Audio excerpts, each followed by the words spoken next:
di awal gue pengen ngasih teka-teki nih buat lo ya. Gampang banget. Tahu kura-kura ninja kan? Pertanyaannya simpel nih. Kura-kura ninja itu menurut lo katak atau kodok?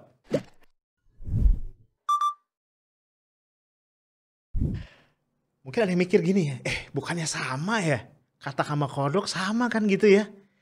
Iya sih guys, katak sama kodok emang sama. Tapi kalau kura-kura ninja ya kura-kura ya. Bukan katak dan bukan kodok juga kali gitu ya. Nah, ini contoh guys.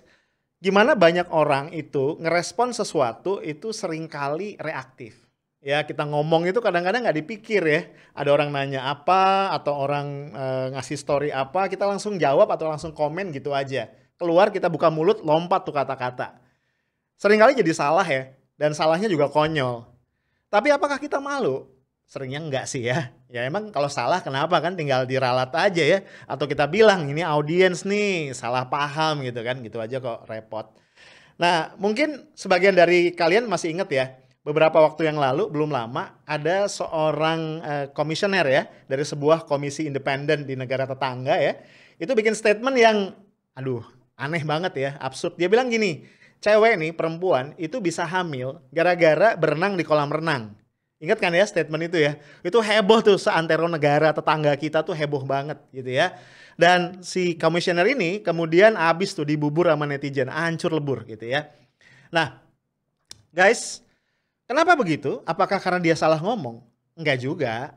Ya simply karena ya jabatannya kurang tinggi aja.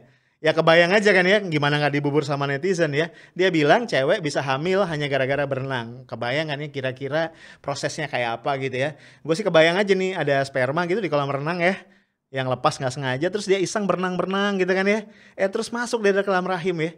Kebetulan di rahim nih ada ovum nih yang udah matang terus nangkring genit gitu. Terus disapa, terjadilah pembuahan, terus jadi zigot, jadi janin, tuh janin lahir jadi bayi disusuin gede ya kan. Jangan lupa imunisasi ya. Gitu. Prosesnya kira-kira kayak gitu. Wajar kalau netizen kemudian mikir, aduh ampun ya, dibubur deh tuh orang sama netizen. Tapi tadi, bukan gara-gara dia salah ngomong, tapi karena memang jabatannya tuh kurang tinggi gitu loh. Jadi dia belum punya privilege buat ngomong asal, buat ngaco di apa media, buat nyampah gitu, dia belum punya tuh privilege buat melakukan itu. Nah, guys, belakangan ini juga kita lihat si virus COVID-19 itu dibikin bingung nih. Seolah-olah dia jadi korban. Kenapa? Karena sekarang dia kudu bisa ngebedain, ini ada orang nih ya, dia mau pulang kampung atau mudik gitu loh. Iya kan? Karena lu tahu kan ya, presiden negara tetangga ngeluarin apa? Definisi baru. Bahwa ternyata mudik itu beda nih sama pulang kampung. Jadi aturan mainnya simpel banget buat si COVID nih, buat si virus. Kalau itu orang ternyata mudik, nah dia boleh tuh nularin gitu kan ya. Tapi kalau itu orang pulang kampung, nah COVID nggak boleh ngenain tuh ya, nggak boleh menulari orang itu gitu. Si COVID bingung kan ya. Dan yang bingung bukan cuma COVID sebenarnya ya, kebayang ya polisi gitu yang jaga perbatasan gitu, perbatasan kota atau perbatasan wilayah, kudu hati-hati. Jadi kalau dilihat orang nih gitu ya, pulang naik mobil gitu, serombongan sama keluarga, banyak barang gitu. Nah dia nggak boleh langsung nilang nih, dicek dulu. Ini orang adalah pemudik atau pemulang kampung. Kalau pemudik boleh ditilang atau disuruh balik gitu. Pemulang kampung lolos gitu. Jadi kalau lu lihat orang gitu misalnya apa bawa travel bag, bawa barang-barang banyak, bawa kardus gitu di pinggir jalan, lu bisa tebak-tebakan nih kira-kira orang mau pulang kampung apa mudik. Ya terserah lu bebas. Pejabat kan ya, lu boleh ngomong apa aja. Nah, guys, ini asiknya ya. Mohon maaf ya. Kalau kita jadi pejabat yang levelnya tinggi ya. Lu punya hak penuh literally boleh ngomong apa aja dimanapun ya. Bahkan lu mau nyampah di media, mau di media konvensional atau di media sosial, it's all up to you. Sakarepmu dewe gitu ya, bebas gitu ya. Misal lu boleh bilang nih ya, ini pengandaian doang ya. Lu boleh bilang bahwa di negara lu tersedia udah masker sekian puluh juta pieces dan gak bakal kekurangan. Bahwa faktanya masyarakat ya rakyat jelata gitu ya susah untuk dapetin tuh barang ya. Karena ada yang nimbun segala macam ya itu bukan urusan lu ya. Lu tutup mata aja gitu. Lu juga boleh bilang ya kalau negara gue nih udah beli, udah ketemu nih obat COVID dan gue udah beli sekian juta unit gitu loh. Siap didistribusikan, bebas ya. Don't worry, be happy, bebas. Lu boleh ngomong apa aja. Kenapa? Ya lu yang punya kuasa gitu loh. Nah kalau lu masih ngerasa nih kurang heboh, lu boleh ngomong yang lain ya. Misalnya lu ngomong aja tuh, lu bilang ya. Kalau New corona, COVID-19 ini sekedar flu biasa. Bakal sembuh sendiri. Tenang bro, don't worry gitu ya. Lu bahkan juga boleh ngomong kalau COVID ini nanti tinggal nunggu suhu panas aja ntar musim kemarau. Ya dia mati sendiri. Jadi tenang-tenang aja gitu ya. Bahwa faktanya WHO mengatakan itu nggak gitu. Faktanya di negara Arab sono tuh ya, yang panas luar biasa, kelembabannya tinggi, si COVID ternyata nangkring juga ya, bukan urusan lo ya. Dan lo nggak perlu pusing gitu ya. Bahkan lu juga bebas buat bilang misalnya apa? Lu bisa bilang, orang-orang miskin, lu jangan sampai nularin orang-orang kaya gitu, bebas. Bahwa dampaknya misalnya ya, orang-orang miskin tersakiti, kemudian netizen ngamuk sama lu, nggak usah lu dengerin gitu ya. Anak bukan, saudara bukannya lewatin aja gitu. Bahkan lu juga boleh bilang, kenapa sih dipikirin banget? Toh yang mati juga cuman beberapa ratus doang. Itu kecil banget proporsinya dari sekitar 300 juta penduduk di negara lu gitu ya. Lu boleh ngomong gitu kok, bebas. Sekali lagi bebas. Sekali lagi ya, karena dia bukan siapa-siapanya lu. Nah, ini emang enak banget ya kalau kita jadi pejabat. Bahkan lu boleh ngomong misalnya gini, ini ada tenaga kerja asing nih masuk gitu ya. Sementara di sisi yang lain orang-orang penduduk setempat lu larang mudik. Lu boleh ngomong gitu, hati-hati waspadai pemudik. Tapi lu boleh nggak usah ngomong waspadai tenaga kerja asing. Sekali lagi kenapa? Karena lu yang pegang kuasa. Nah guys, persoalannya adalah apakah kemudian sesederhana itu?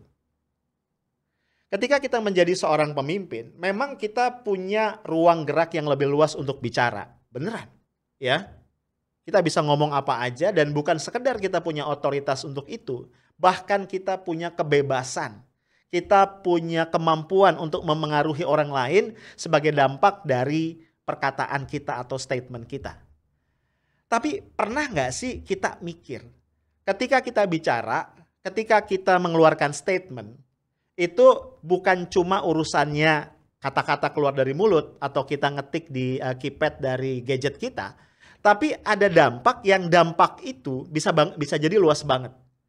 Dan itu satu hari akan kita pertanggungjawabkan. Karena itu jangan heran ya, misalnya di dalam agama kita diajarkan bahwa Tuhan itu mengingatkan kepada kita agar kita tidak sembarangan dalam berkata. Tuhan lewat Nabi misalnya mengatakan, barang siapa yang benar-benar beriman kepada Tuhan dan hari akhirat, hendaklah dia mengatakan segala sesuatu yang baik. Atau kalau tidak, diam. Gitu ya.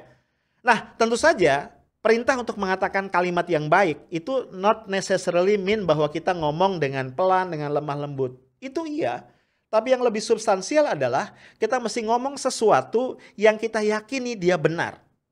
Kemudian kita yakini dia relevan dan bermanfaat buat orang-orang yang akan mendengar atau menyimak apa yang kita sampaikan. Jadi jangan sampai guys kita kemudian nyampah gitu ya. Apa yang kita sampaikan ternyata lebih banyak mudaratnya ketimbang manfaat yang bisa dirasakan oleh orang lain. Bahkan lebih tegas lagi, Nabi juga mengatakan di dalam statement yang lain, ia menggambarkan bahwa kalimat-kalimat yang itu tidak bisa diverifikasi kebenarannya, dalam kurung adalah dusta atau kebohongan, ketika dia sering terucap dari kita, itu adalah ciri bahwa kita orang yang munafik gitu ya. Dan ini bukan perkara main-main ya. Karena di dalam agama kita diajarkan orang munafik itu bukan sekedar masuk neraka bro. Tapi bahkan mereka menempati dasar atau kerak dari neraka. Kira-kira itu bagian neraka yang paling panas gitu ya, yang paling dahsyat gitu ya. Bahkan di ayat kitab suci juga Tuhan mengatakan bahwa salah satu yang paling Tuhan benci adalah orang-orang yang mengatakan sesuatu yang tidak mereka kerjakan. Jadi ngomongnya apa gitu ya, terus dia kerjakan hal yang lain. Atau dia mengungkapkan sesuatu yang sebenarnya jauh banget dari fakta dan kenyataan. Nah, mungkin kalau gue ngomong gini akan ada yang ngerespon. Ya bro, kalau misalnya tuh orang ateis gitu ya, gak percaya Tuhan, apa kabar gitu. Gue baru inget ya, ternyata ateis ini juga hak asasi ya. Bahkan banyak orang ya dengan bangga mengatakan dia gak percaya Tuhan. Bahkan kalau nggak salah nih di negeri tetangga ya, itu ada pimpinan dari sebuah partai politik besar yang itu bilang bahwa akhirat itu tentatif katanya gitu ya. Karena belum ada orang yang sempat nyobain ke sana, pulang dan kemudian cerita tentang kondisi di situ. Nah, buat orang-orang yang kayak gini, gue cuma pengen bilang begini, oke lah lu nggak percaya Tuhan.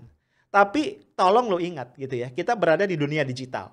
Apapun yang kemudian lu jadikan sebagai statement yang keluar dari lisan lu atau lu ketik di di gadget lu dan kemudian tersebar di media sosial akan tercatat sebagai jejak digital. Dan itu akan bertahan ya practically forever. One day Orang-orang kemudian bisa flashback itu, ngelihat lagi gitu ya, kemudian mengungkapkan itu ke permukaan.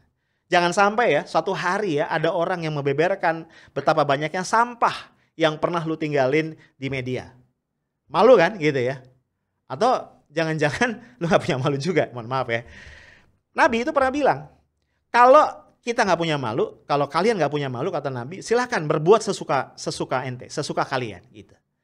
Nah, tapi ntar dulu ya, kalau lu nggak percaya Tuhan, nggak percaya akhirat, mestinya lu nggak percaya Nabi juga ya. Kalau gitu ya sudahlah, sakarepmu aja ya, itu suka-suka lu kayak gimana.